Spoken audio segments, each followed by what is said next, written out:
महाराष्ट्र में विधानसभा चुनाव का नतीजा आए करीब 10 दिन होने वाले हैं, लेकिन अब तक नई सरकार का गठन नहीं हो सका।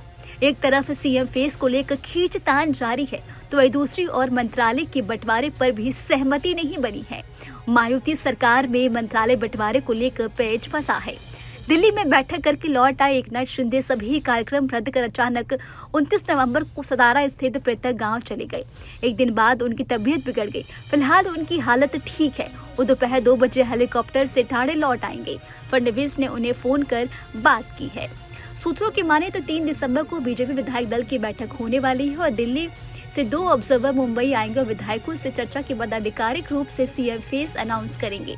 वहीं डिप्टी सीएम अजित पवार ने शनिवार को कहा कि सीएम भाजपा का होगा, यह तो तय हो गया। वो शिवसेना, एनसीपी और एक डिप्टी सीएम होगा।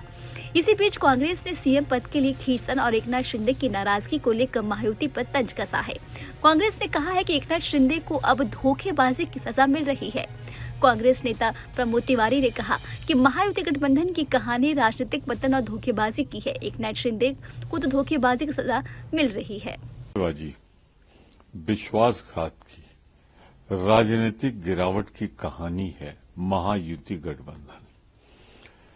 पहले वर्तमान कार्यवाहक मुख्यमंत्री जी शिंदे साहब धोखा देते हैं अपने राजनीतिक गुरु के परिवार को, ठाकरे परिवार को। भाजपा उन्हें मुख्यमंत्री बनाती है। फिर जब इस्तेमाल कर लिया, उनको सब कुछ कर लिया, तो यूज एंड थ्रो पॉलिसी के तहत उनको निकाला और दूध में मक्खी की तरह फेंक दिया।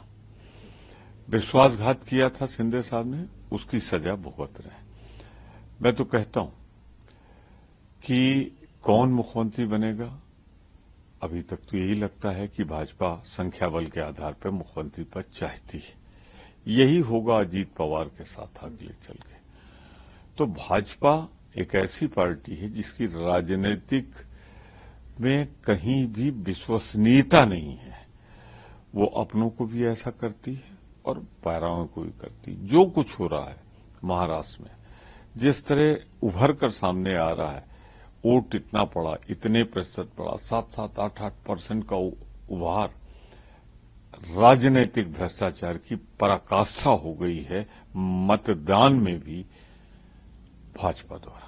आपको बता दें कि शिंदे सरकार ने डिप्टी सीएम देवेंद्र फडणवीस के पास जो गृह मंत्रालय था, वो इस मंत्रालय को छोड़ना नहीं चाहते हैं। वहीं शिंदे गुट का तर्क है कि अगर डिप्टी सीएम का पद हमें मिल रहा है तो गृह मंत्रालय भी उन्हें ही मिलना चाहिए।